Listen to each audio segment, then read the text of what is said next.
নমস্কার, তোমাদের সকলের প্রিয় পাঠশালায় আরও একটি নতুন ক্লাস নিয়ে হাজির হলাম। আজকে আমি তোমাদের সাথে আলোচনা করব ক্লাস 1-এর আমার বইয়ের তৃতীয় পর্বে 281 নম্বর পৃষ্ঠার।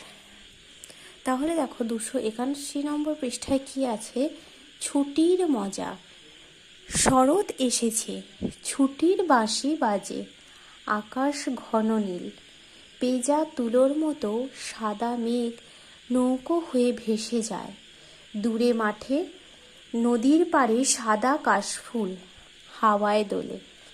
উঠোনে শিউলি গাছটা ফুলে ভরা। চারিদিকে দুর্গা পুজো আর ঈদের খুশি। সবাই মাতোয়ারা। পথের মোড়ে অচেনা গাড়ির ভোঁ। বেড়াতে যাব দূর দেশে। পড়াশুনোয় এখন কয়েকদিনের ছুটি, তাই শুধুই মজা। কি এসেছে? শরৎ এসেছে। কিসের বাঁশি বাজে? ছুটির বাঁশি বাজে। আকাশ কেমন? আকাশ ঘন নীল, পেঁজা তুলোর মতো সাদা মেঘ নৌকা হয়ে ভেসে যায়। তাহলে কিসের মতো সাদা মেঘ নৌকা হয়ে ভেসে যায়? পেঁজা তুলোর মতো। দূরে মাঠে নদীর পাড়ে সাদা কাশফুল। তাহলে দূরের মাঠে কি দেখা যায়? দূরের মাঠে নদীর পাড়ে দেখা যায় সাদা কাশফুল হাওয়ায় দোলে। উঠোনে শিউলি গাছটা ফুলে ভরা। তাহলে উঠোনে কোন গাছ আছে? শিউলি গাছ। চারিদিকে দুর্গা পুজো আর ঈদের খুশি। সবাই মাতোয়ারা। পথের মোড়ে অচেনা গাড়ির ভোঁ। বেড়াতে যাব দূর দেশে। বেড়াতে যাব কোথায়? দূর দেশে। পড়াশুনোয় এখন কয়েকদিনের ছুটি, তাই শুধুই মজা। তোমরা এইভাবে উচ্চারণ করে করে বুঝে বুঝে পড়বে পড়াটা। তারপরে 282 নম্বর পৃষ্ঠায় আছে, দেখো একটি বক্স করা আছে বা একটি বৃত্ত করা আছে গোল। তাহলে বলেছে বক্স মানে এটা এই বক্স করা আছে এটা বা এটা এ ঠিক মতো 0, 1, 2 বা একক বা দশক লিখি। তাহলে দেখো এখানে 10 দেওয়া আছে, 10টা ভেঙেছি একক দশক করে। এককের ঘরে লিখেছি 0, দশকের ঘরে হয়েছে 1।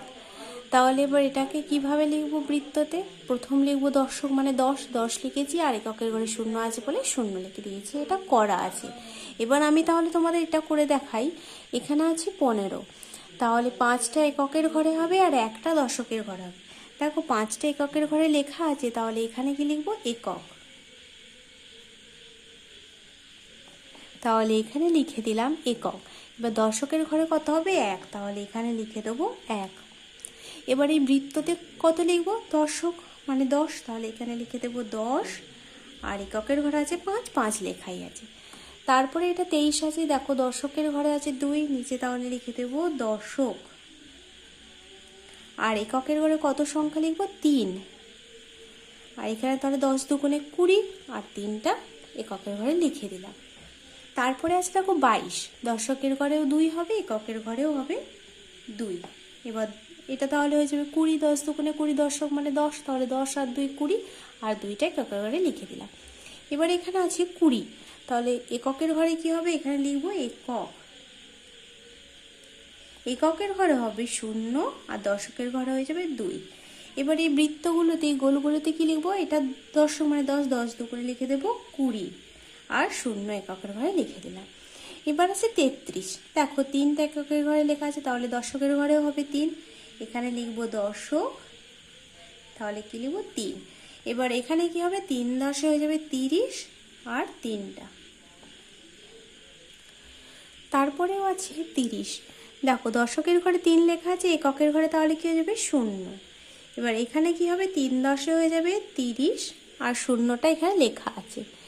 এবার আছে 37, দশকের ঘরে লেখা আছে 3, এককের ঘরে হয়ে যাবে 7, তাহলে এই নিচেটা লিখবো একক, বানান করে লিখবো একক। এবার এখানে কি হবে? 3 10 দশক মানে 10, তাহলে 10 3 10 30, আর 7টা একক ঘরে এখানে লিখে দেবো। এবার আছে এককের ঘর আছে, দশকের ঘরে এখানে লেখা নেই, তাহলে এখানে লিখবো দশক।